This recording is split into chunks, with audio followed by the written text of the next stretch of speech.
example number 29 પાનો number 110 ત્રણ સંખ્યાઓનો સરવાળો 2 છે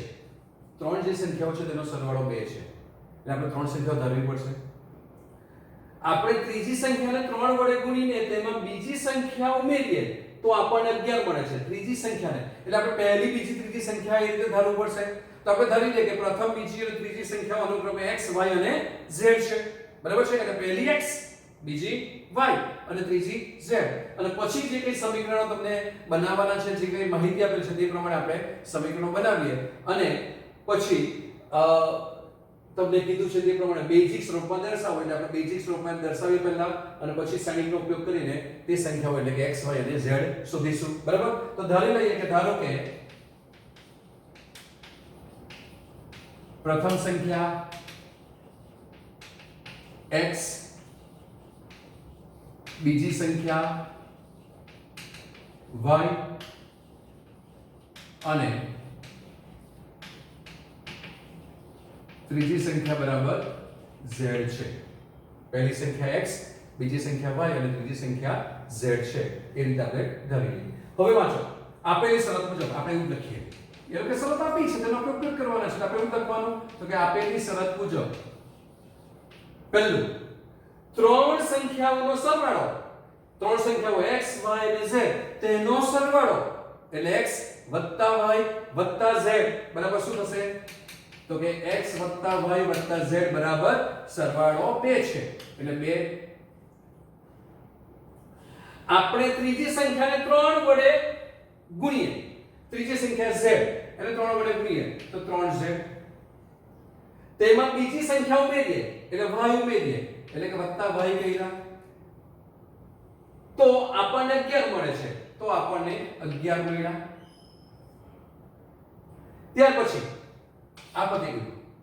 પ્રથમ અને ત્રીજી સંખ્યાનો સરવાળો પ્રથમ અને ત્રીજી એટલે x અને z તો કે x z પ્રથમ અને ત્રીજી સંખ્યાનો સરવાળો કરતા આપણને બીજી સંખ્યાના બમણા એટલે બીજી સંખ્યા y તેના બમણા એટલે 2 મળે એટલે કે આ બેનો સરવાળો આવું કંઈક મળે છે આપણને આપણી સમજ મુજબ આવું કંઈક મળ્યા સમીકરણો તો આ સમીકરણો જે છે મળ્યા તેને આપણે પ્રમાણિત સ્વરૂપમાં પણ લખી દઈએ અને વ્યવસ્થિત ગોઠવી પણ દઈએ ક્રમમાં x y z ના ફોર્મમાં ax + by + cz = d સ્વરૂપમાં આપણે ગોઠવી પણ દઈએ બરાબર તો therefore શું થશે તો કે 1x + 1y + 1z = 2 અહીંયા x નથી એટલે આપણે શું લખીશું 0x + 1y + 3z = 11 અને y ના બદલે એટલે માઈનસ થશે એટલે 1x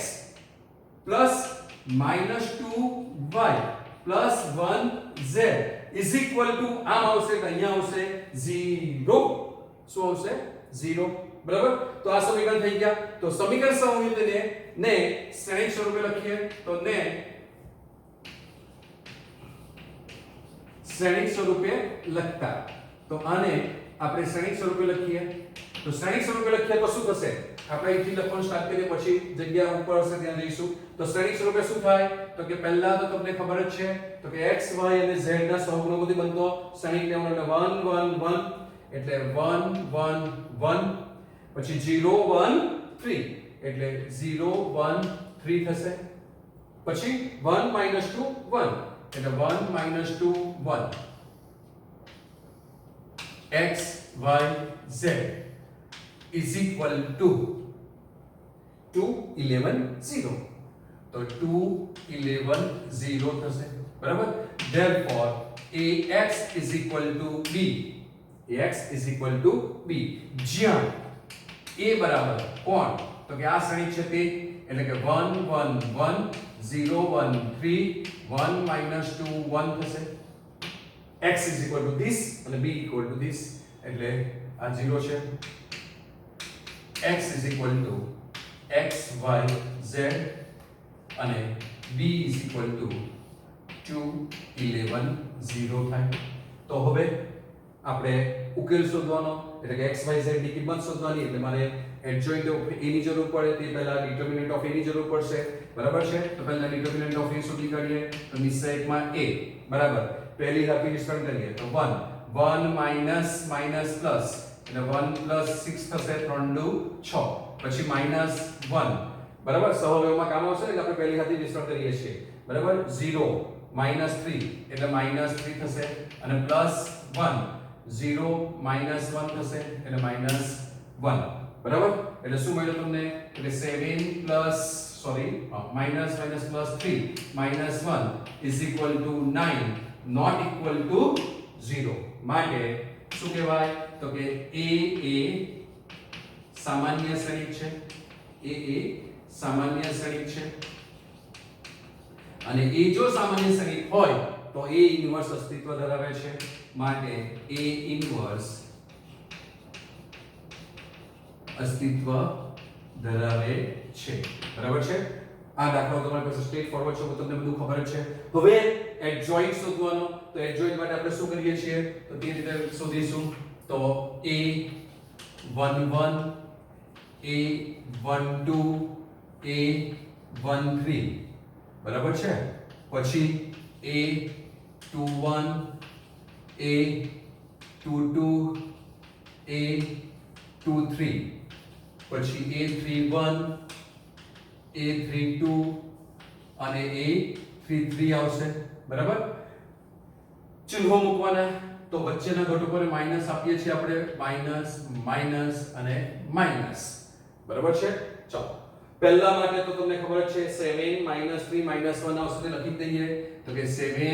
-3 અને -1 આવશે 7 -3 -1 તે લખી દીધું હવે 0 માટે તો 1 + 2 એટલે કેટલા થશે 3 થશે બરાબર છે પછી 1 માટે 1 - 1 એટલે શું થવાનું 0 0 પછી 3 માટે -2 - 1 એટલે -3 થશે તો -3 પછી આના માટે 3 - 1 એટલે 2 થશે એટલે 2 પછી આના માટે 3 - 0 એટલે 3 અને આના માટે 1 - 0 એટલે 1 થશે બરાબર તો આ તમારી પાસે સહવયવ થઈ ગયા હવે એના માટે બરાબર છે મારે એડજોઇન્ટ લખવાનો છે તો એડજોઇન્ટ ઓફ a તો કે adjoint of a is equal two શું આવશે તો કે જોવાની હાર અને લખવાનું સ્તંભ કેમ કે એનો પરિવર્ત લેવાનો હોય છે એટલે 7 3 -1 -3 0 3 અને 2 -3 1 મળશે આ એડજોઇન્ટ થઈ ગયો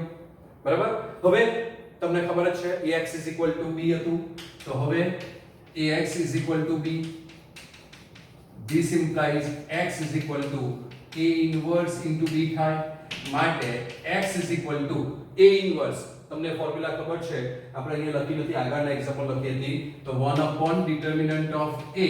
into adjoint of a આની ફોર્મ્યુલા છે અને into b આવશે બરાબર ચાલો તો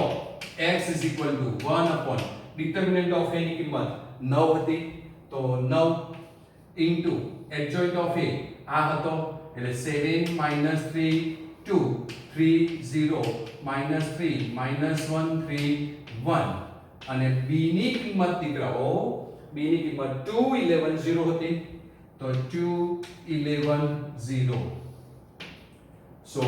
x 1 upon 9 પહેલી હાર પહેલો સ્તંભ તો 7 દુ 14 -33 અને +0 લખતા નથી બીજી હાર દીઠ પહેલો સ્તંભ એટલે 3 દુ 6 +0 લખતા નથી બરાબર છે ચાલો ત્યાર પછી 3 દુ 6 0 0 રાઈટ પછી -2 + 33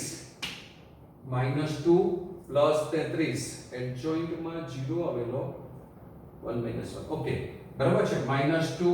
+ 33 આવું કંઈક મળે બરાબર તો તમને 14 માંથી 33 જાય તો કેટલા બાકી રહેશે 14 માંથી 33 જાય તો 14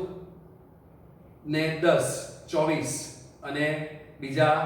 કેટલા 14 33 14 માં 33 14 ને 26 અને 13 કેટલા થાય 19 બરાબર એટલે x = 1/9 into -19 દીકરાઓ કંઈક ભૂલ લાગે છે રકમમાં તમારો સરવાળો જે છે તે અહીંયા 6 જોઈએ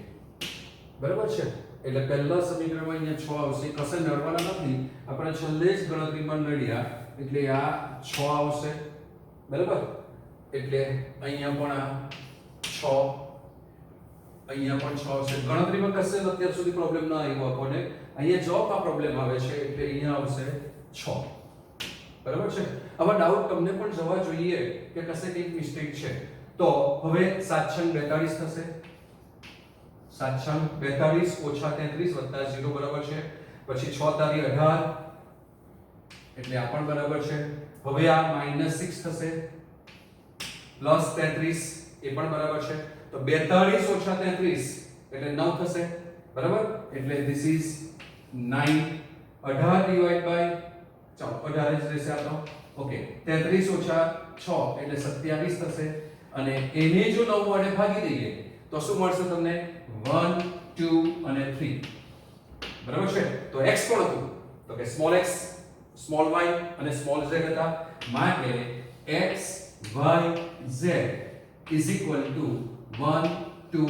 3 મળે therefore x is equal to 1 y is equal to 2 અને z is equal to 3 છે બરાબર એટલે માંગેલી સંખ્યાઓ જવાબ શું આવશે આપણો જવાબ આપણે અહીં લખીએ તો માંગેલી સંખ્યાઓ ગંદુ થઈ ગયું બરાબર ને ચાલો કઈ વાંધો નહીં તો માંગેલી સંખ્યાઓ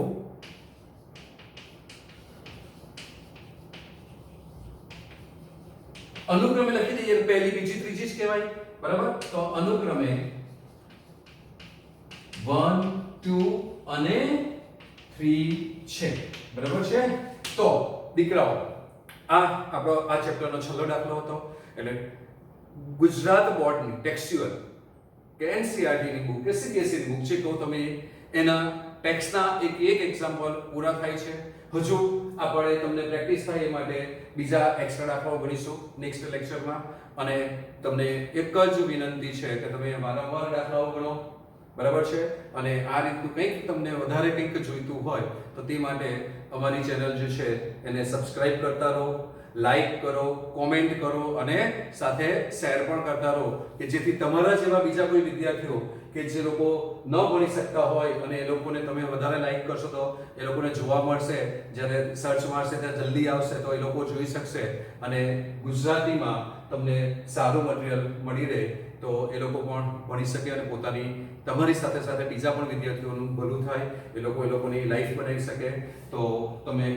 લાઈક કરીને શેર કરતા રહો તમારા મિત્રોને તમારા સગા સંબંધીઓને અને એ લોકોને પણ સબસ્ક્રાઇબ અને લાઈક કરવાનું અને કોમેન્ટ માટે કહેતા રહો બરાબર છે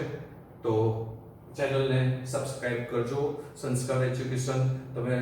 મારશો YouTube પર એટલે તમને મળશે જ ઓકે